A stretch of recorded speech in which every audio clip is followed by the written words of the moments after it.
Hoje eu divido a tela com três grandes tradutores. Verena Veludo, que traduziu A Menina que Amava as Plantas, que eu adoro.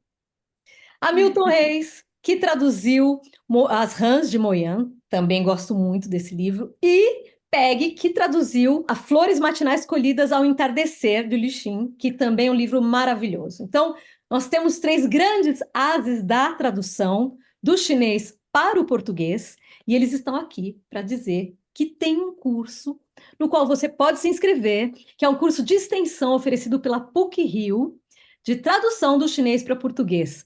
São poucas vagas. Então, eu aconselho você a, muito rapidamente, ir lá e colocar o seu nome na lista para fazer esse curso. Verena, começo com você. Ela foi madrinha do Momento China. Então, começo com você para você me contar um pouquinho como é que nasce a ideia desse curso. Legal, obrigada, Márcia, por essa oportunidade. Tudo começou com a Peg, né? Peg, na verdade. A Peg me mandou uma mensagem dizendo que tinha essa ideia, né, de promover esse curso de tradução e fazendo um convite que eu fiquei super honrada, lisonjeada e assustada também. É, mas aceitei porque sei que é uma ótima chance de aprender e de, né, estar junto com profissionais aí que eu admiro muito. Agora, Peg, é um curso que é oferecido como um curso de extensão. Quem participar recebe um certificado. E são quantas aulas? Vamos dividir esse curso em três módulos, Aham. né? Eu acho que são 12 aulas, 12 aulas, isso, 12 aulas. né?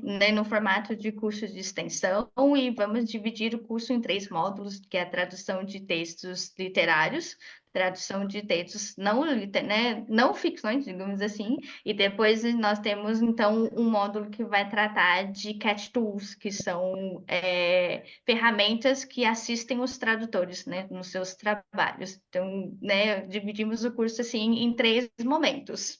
Ok, então esse é um curso para um profissional, também um estudante, pode ser um estudante ou não, que tenha domínio das duas línguas e que esteja interessado em tradução literária ou não também.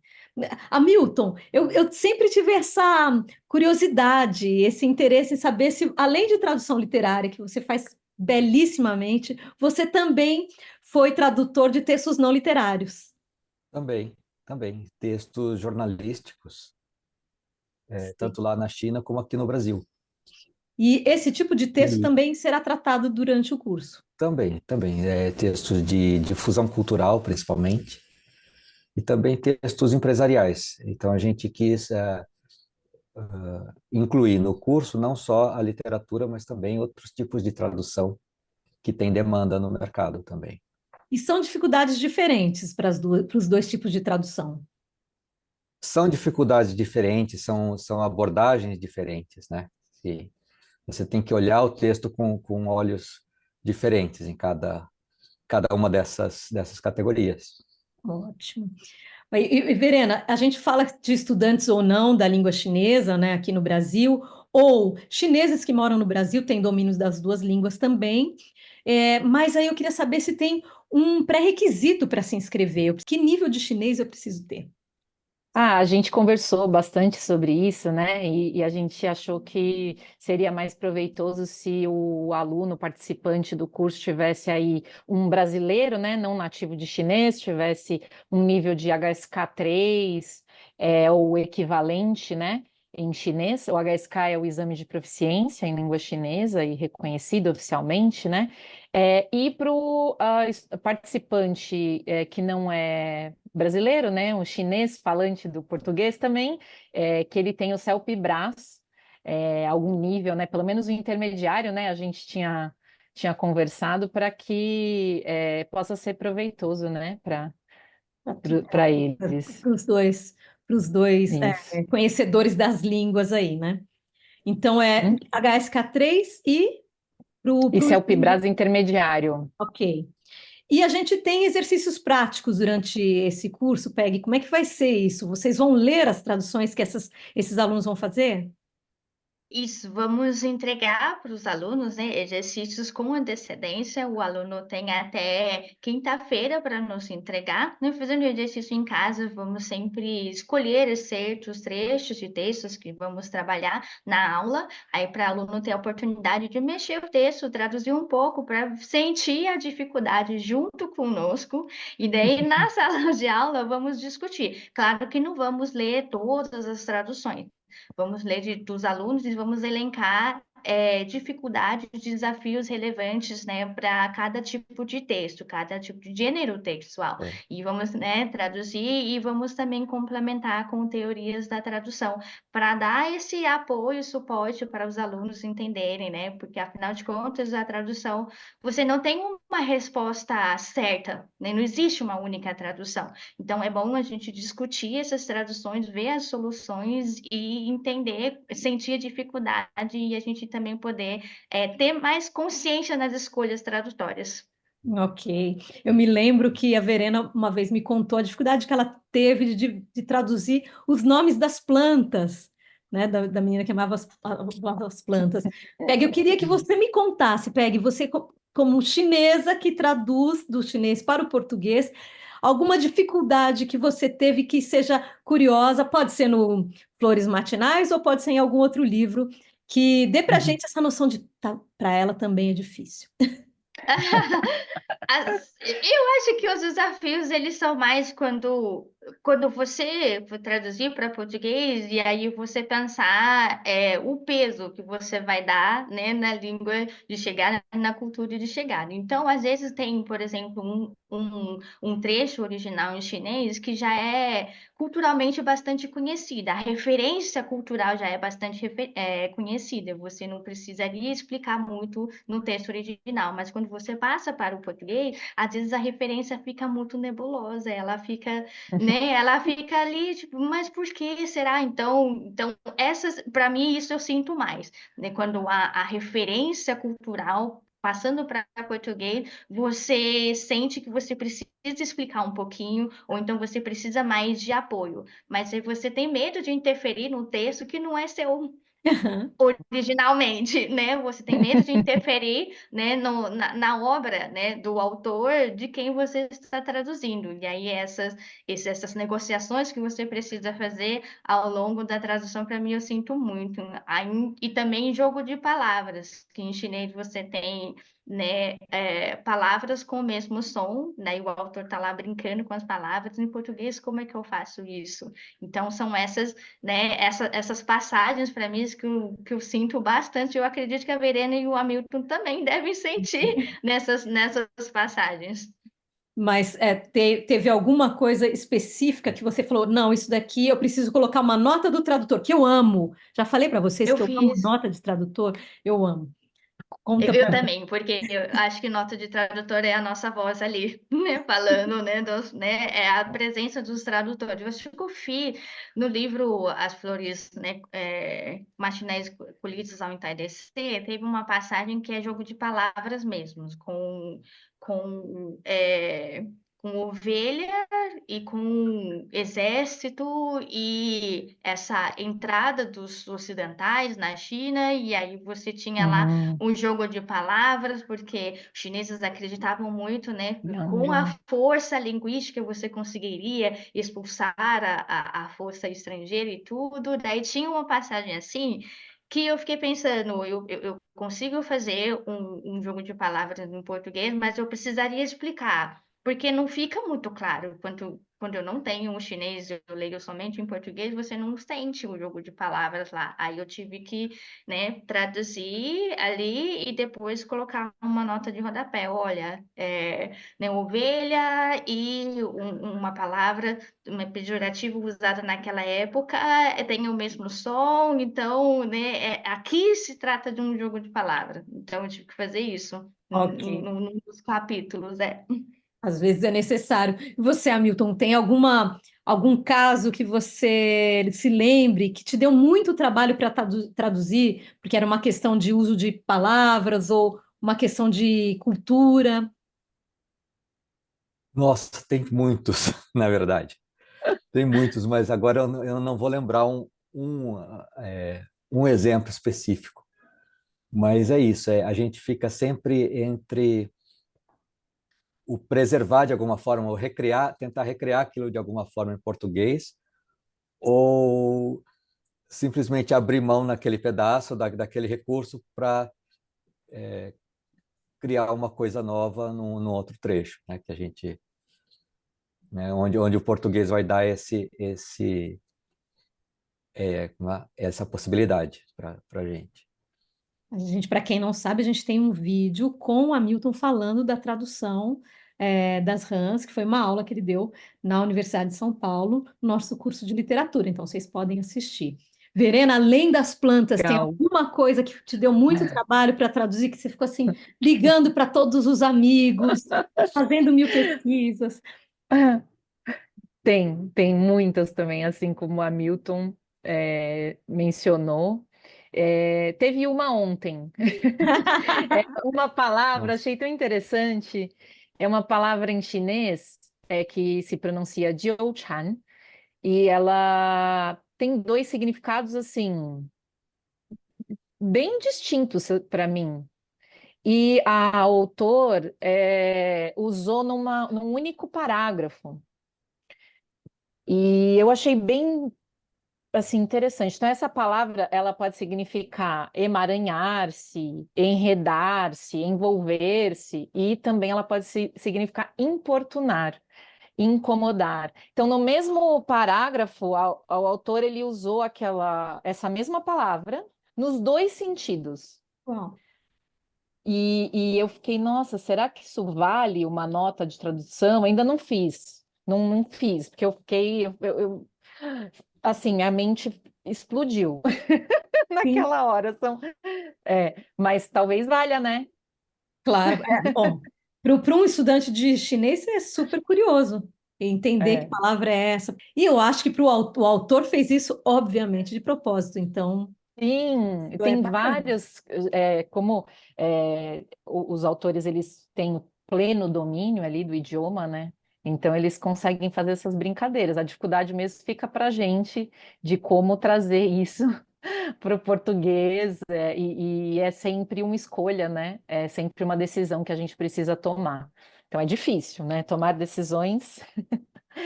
Esse curso vai ser um curso sobre tomada de decisões, né? Esse curso vai ser meio por aí.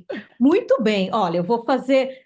Eu tenho dois assuntos aqui para tratar com vocês ainda, mas eu vou fazer um resumo para quem está vendo o vídeo do curso. Então, lembrando, curso de extensão, tradução do chinês para o português, com esses três professores que estão aqui hoje com a gente no Momento China. Aulas aos sábados, das 9 9 às 11, às 9 às 9 11. às 11. São 12 aulas. É um curso, você recebe o seu certificado, tradução de textos literários e não literários. Vamos falar de como é o nome? As tools. Cat Tools. Cat Uhum. Tools, que são essas ferramentas que auxiliam o trabalho do tradutor. Ele não é um curso gratuito, ele é um curso que você faz um investimento para participar desse curso, mas hoje eu vi que você pode dividir em até 10 vezes.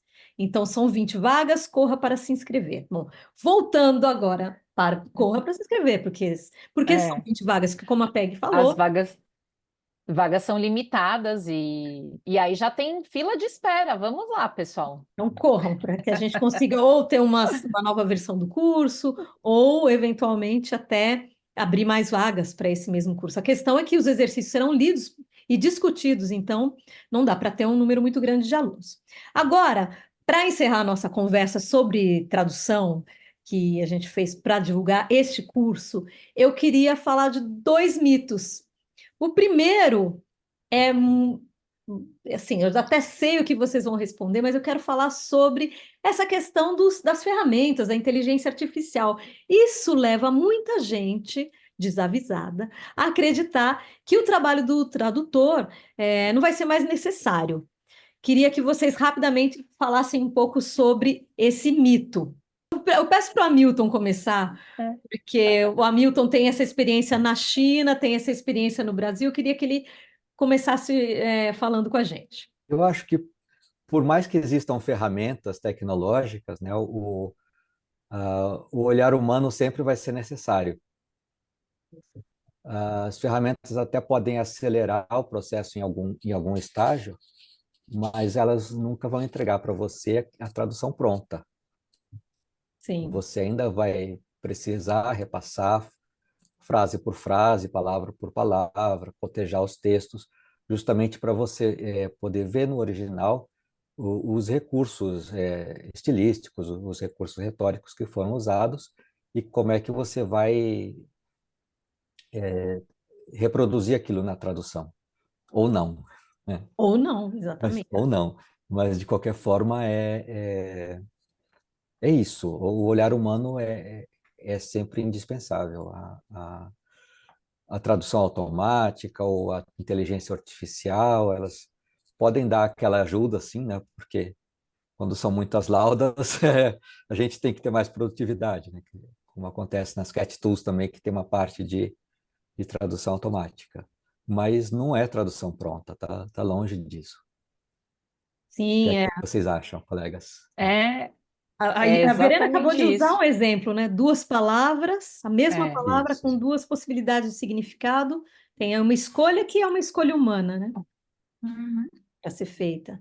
Eu E acho que essas tecnologias, elas ajudam, eu estou na mesma linha do Hamilton, elas auxiliam, mas elas não são suficientes. A gente continua sendo absolutamente necessário para poder afinar, fazer a pesquisa de certas nuances, referências culturais, como a PEG trouxe também, que isso não, um tradutor automático, a inteligência artificial, ela não vai captar, né? E Ainda mesmo corrigir precisa. a tradução da máquina, né? É. é, Demais, Uhum. né? Você tem que estar Aham. atento. tem também. Exatamente. Pegue Uhum. também, compartilha dessa mesma visão, do seu ponto de vista desse olhar de uma falante nativa da língua chinesa.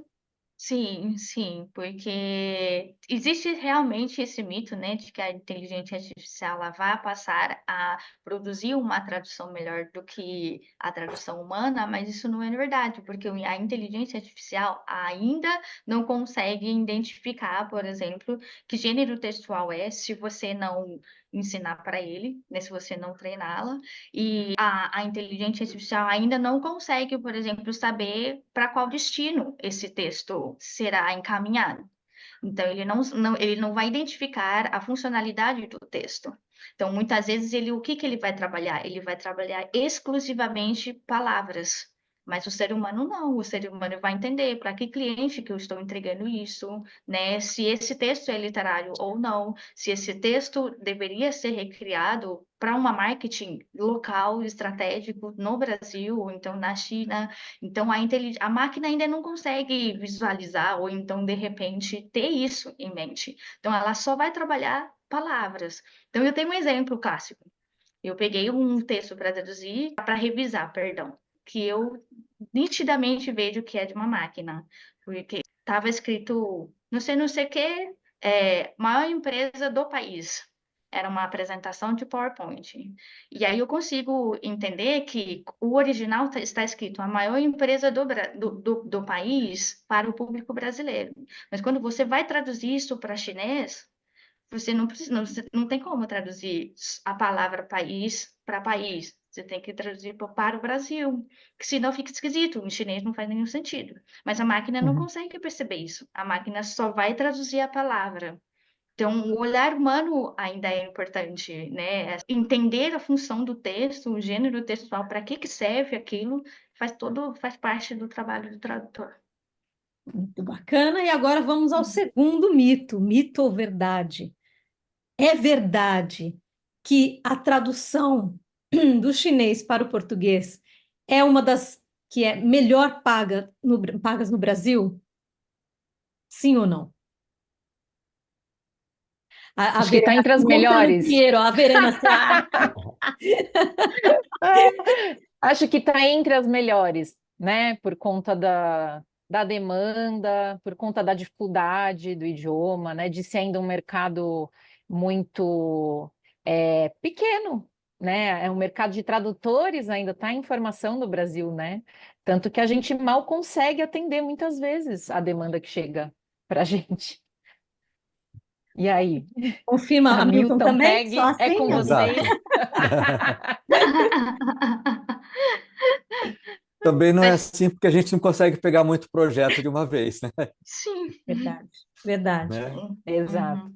Agora, e tem uma outra questão também que, como a Verena pontuou, e isso eu acho fundamental, e um curso como esse que vocês propõem agora, tende a mudar um pouco as coisas, um ponto de flexão ali dessa história, que nós temos poucos textos hoje, poucos autores trazidos da China, e tem muito autor contemporâneo bem interessante, que o público brasileiro não conhece, porque não chega, porque não, entre outras coisas, porque não tem tradução. Então, sim, acho que tem acho que de fato, porque nós temos poucos tradutores, tende a ser uma questão de lei de oferta e de demanda aí, mas nós temos também uma demanda que pode ser aumentada enormemente de livros, principalmente estou falando na área de literatura, né? De livros que podem ser traduzidos aqui para o público brasileiro. Eu vou contar com vocês. Eu já falei para cada um de vocês, para Milton e para Verena, eu já falei, agora eu falo para você também, Peg. Tem muito livro que eu quero ler, traduzido por vocês, ou quem sabe pelos alunos que vocês vão formar agora. Sim.